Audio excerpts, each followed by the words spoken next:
여러분 한 주간 잘 지내셨습니까? 반갑습니다. 우리 주일 인사 한번 할까요? 까꿍 까꿍. 그 손을 그대로 옆 사람에게 쭉 내밀어 보십시오. 네. 지금 이 순간이 얼마나 아름다운지 말씀드리고 싶습니다. 이 모습을 꼭 기억하시기 바랍니다. 라치 다렘 라마노, 모차르트의 오페라 돈 조반니에 나오는 아리아입니다. 쇼팽이 멋지게 변주곡을 썼죠. 손을 주세요라는 뜻입니다. 간단하게 경상도식으로 손이라고 할게요. 따라해 보십시오. 손. 오늘 이 손에 대해서 말씀드리고 싶습니다. 우리 인간을 호모 하빌리스라고 부릅니다. 도구를 사용하는 인간, 손을 사용하는 인간. 오늘날 우리 인류 문명의 발전의 첫 번째 단계가 무엇인지 아십니까? 바늘을 만들었다는 것입니다. 동물뼈로 바늘을 만들어서 거기에 동물 힘줄을 엮어가지고 동물의 털을 입는 순간 온 세상을 통치할 수 있게 되었습니다. 우리 인간의 출발이 바로 이 호모 하빌리스라면 진정한 의미의 손을 사용하는 인간의 의미는 무엇일까요? 배고픔으로 굶주리고 있는 아프리카 어린이들에게 필요한 것이 무엇입니까? 설교도 아니고 도덕도 아니죠. 빵이 필요합니다. 그리고 그 빵을 건네줄 손이 필요할 뿐입니다. 이 손이 얼마나 중요한지 구세사에서도 살펴볼 수 있습니다. 하느님께서 만물을 지으실 때 말씀으로 모든 것을 창조했습니다. 그러나 인간만큼은 당신 손으로 지으셨어요. 특별한 존재인 까닭입니다. 그 유명한 출애굽도 하느님의 강한 손이 이끌었습니다. 흥미롭게도 하느님은 이집트의 팔을 뻗어 손을 펴지만 그곳에 이스라엘 백성에게는 손을 펴지 않습니다. 하여 재앙에서 제되었죠. 같은 곳에 있는데도 이집트는 손맛을 보았고 이스라엘은 손덕을 보았습니다. 그분의 손은 한 손은 권능의 손이고 다른 한 손은 자비의 손이기 때문입니다. 한 손은 정의를, 다른 한 손은 사랑을, 한 손은 내려치고 다른 한 손은 감싸줍니다. 렘브란트가 돌아온 탐자의 그림에서 이를 멋지게 표현했죠. 손의 이중성, 이것이 바로 하느님의 신비입니다. 예컨대 홍해바다도 하느님께서 모세의 손을 빌려 손을 쭉 뻗었기 때문에 갈라졌습니다. 권능의 손이 그 물을 가른 것이죠. 아말렉과의 전투에서도 모세의 손이 올라가며 이스라엘이 이기지 않았습니까? 그러다 모세의 팔이 내려오면 하느님 권능의 손이 내려오지 않게끔 아론과 후르가 모세의 팔을 받쳐주었습니다. 한편 이삭이 장자 에사오가 아닌 둘째 야곱에게 축복을 해주죠. 한 손은 거기를 만지고 다른 손은 머리에 얹음으로써 취소 불가능한 축복을 해줍니다. 하느님의 손은 권능이면서 축복이네요. 역사를 결정하면서 동시에 그 역사 한가운데를 깨뚫게 만드는 구세사이기도 하네요. 이제 예수님에게로 눈을 돌려보겠습니다. 예수님께서 나병 환자에게 손을 쭉 뻗어 그의 손을 잡고 깨끗하게 되어라고 말씀하셨을 때 그대로 되었습니다. 예수님께서 시몬 베드로의 장모에게 당신 손을 대시니까 열이 갑니다.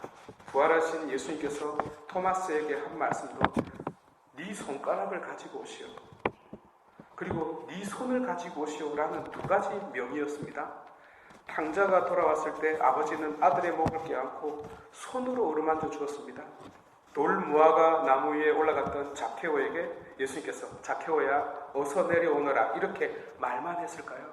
학교에서 돌아오는 딸을 엄마가 꼭 껴안듯 아마 당신의 두 팔을 쭉 뻗었을 것입니다. 그리고 토마스에게 했던 것처럼 당신 손을 주시오 라고 말했을 것입니다. 그 손을 당신 손으로 꼭 붙잡기 위해서 말입니다. 마지막 십자가 위에 못 박혔을 때에는 손이 고정되어 있는 관계로 입으로 어머니, 이 사람이 어머니의 아들입니다 라고, 옆에 있던 제자에게는 이분이 내 어머니이시다 라고 입이 손을 대신하고 있습니다. 아마 당신 손이 자유로웠다면 당신은 제자 요한의 손을 잡고 어머니의 손에 갖다 주었을 것입니다. 어머니로 하여금 당신 제자의 손을 꼭 잡고 놓지 말라고 말이죠. 구약에서는 권능과 축복을, 신약에서는 구마와 치유를, 구약에서는 역사와 신비를, 신약에서는 구원과 자비를 전해주는 이 손의 이중성을 유심히 보시기 바랍니다.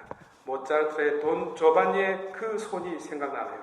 그도 하느님 손의 신비를 잘 알고 있었을 것입니다. 이를 더욱 극적으로 드러내기 위해서일까요? 그는 한 인간의 손을 달라고 노래합니다. 그러나 그 손을 잡자 사랑에 빠졌으나 불행에도 빠지고 맙니다. 그러면 어찌해야 인간의 손이 하느님의 손으로 바뀔 수 있을까요? 인 아모레, 사랑으로 손을 내밀어야 합니다.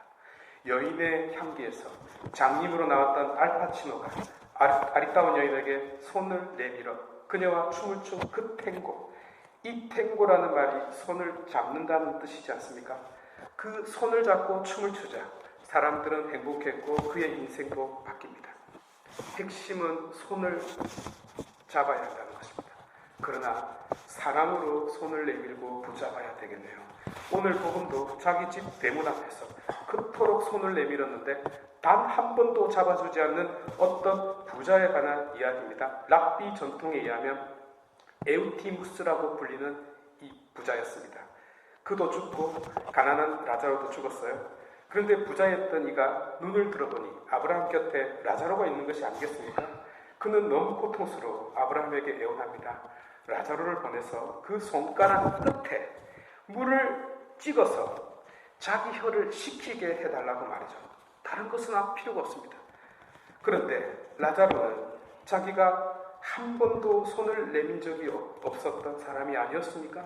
냉정하게 거절당하네요. 그러자 그는 자기 형제들을 위해서라도 이 상황을 알려달라고 부탁합니다.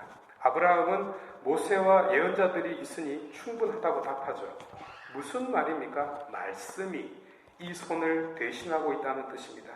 그리고 그 말씀은 다시 가난하니 고와 가부들에게 손을 내미는 자 되라고, 곧 사랑의 손을 내미는 자 되라고 적혀 있네요. 아모스 예언자도 같은 말을 하고 있습니다.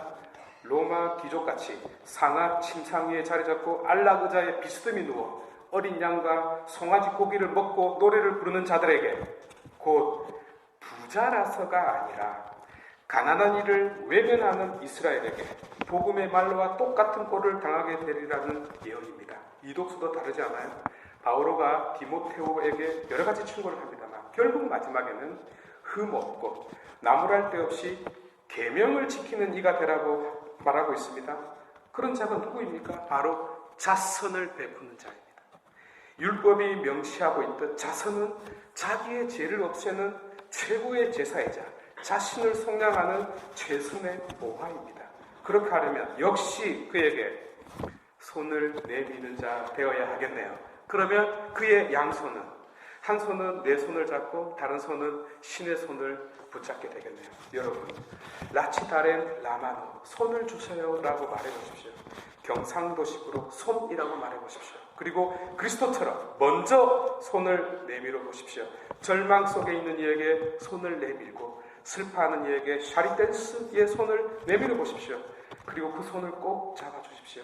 그 어떤 말로도 할 수 없는 위로를 줄 것입니다. 우리에게는 권능의 손은 없지만 사랑의 손은 있기 때문입니다.